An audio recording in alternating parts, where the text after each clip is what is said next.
And this, again, is a work in progress.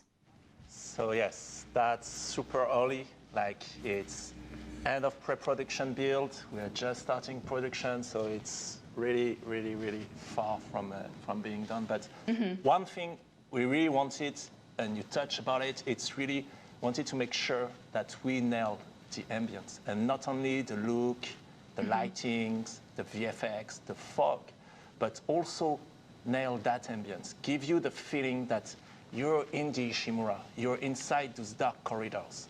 And not only it's in engine, it's actually in game. And here's my boy Isaac. So that rig, that armor, it's not the original, it's a new one. It's still work in progress. It's gonna be improved a lot, but it gives a first taste at Isaac Clarke in the remake. And look, here we are. Wow. I mean, the lighting, everything looks phenomenal. The smoke. It looks This so is good.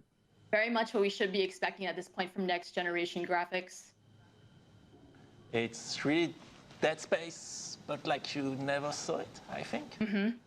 So it has been almost 13 years, since the original game came out, the original Dead Space. Why is this remake happening now, and what exactly is this remake? Can you elaborate on that? So one thing that's important for us, and that's why it's for PS5, Xbox Series, or for PC, is that it's not about one thing. Like Dead Space is a super strong experience, and so it's really about. Would you mind telling us more about the original system versus the new system and what peeling actually means? I think actually something that's very important, as you can see with the feed, like it is definitely a gym, and it's intentional that we showcase this in a gym because we're so early with it. Visually, we're not at the right level of quality where we want to achieve, but we want to showcase functionality here. That's what we want to talk about, and what is the system that we have in mind for peeling, like you said. So obviously, same thing, it's a really early build. It's a gym.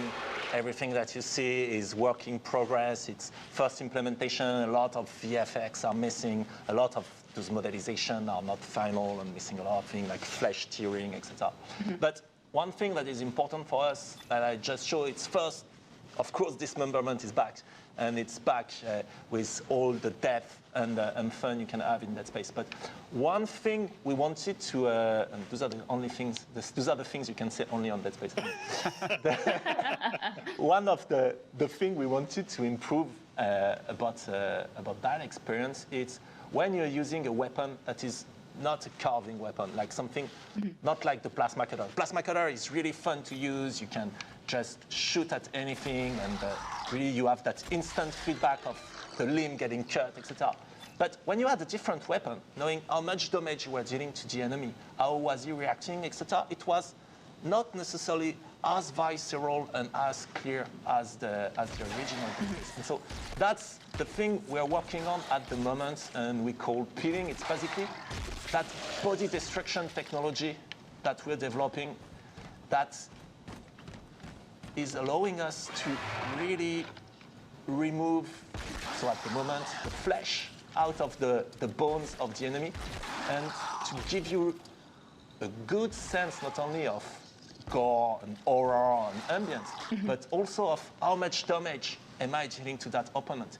Is my weapon actually useful against this one? How close is he to die? And that's something for me that is really interesting. And so when we were speaking about why doing a remake and where can we improve, those are an example of what we can do, is that we don't have anymore to choose which feature we actually want to push. We can have dismemberment. We can have much more precision and body destruction. We can have seamless loading for the whole ship, etc., etc. And that's something really, really interesting for us.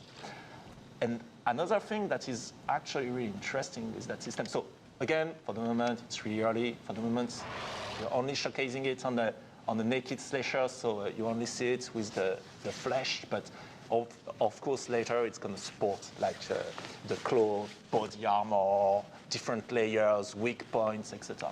But it also improves one of the core of shooting in Dead Space, which is around the precision, and not only the precision of my weapon, but as an example, the precision of the plasma cutter. And so if I was to shoot, let's say, on that leg, then if I'm shooting here, I'm not going to cut the leg because I'm not shooting at the place where the bone is actually visible. If I want to cut that leg now, I need to be much more careful and precise in my aiming and in the shooting. And then for us, what is interesting is that it opened a whole new layer of shooting and combat loop where you can have some weapons that are better at carving through the enemies, some weapons that are better at cleaning them. Oh, sorry for the mic.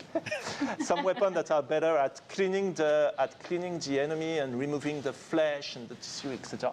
And that's something really, really interesting for us. Anytime Roman speaks about dismemberment, he gets overly passionate and expressive about it. Even with about going from an improvements perspective, just talk a little bit about, where you're kind of seeing this move. We see Isaac kind of in the space right now, floating around the space, probably going to show off some of his thrusters and stuff in a minute.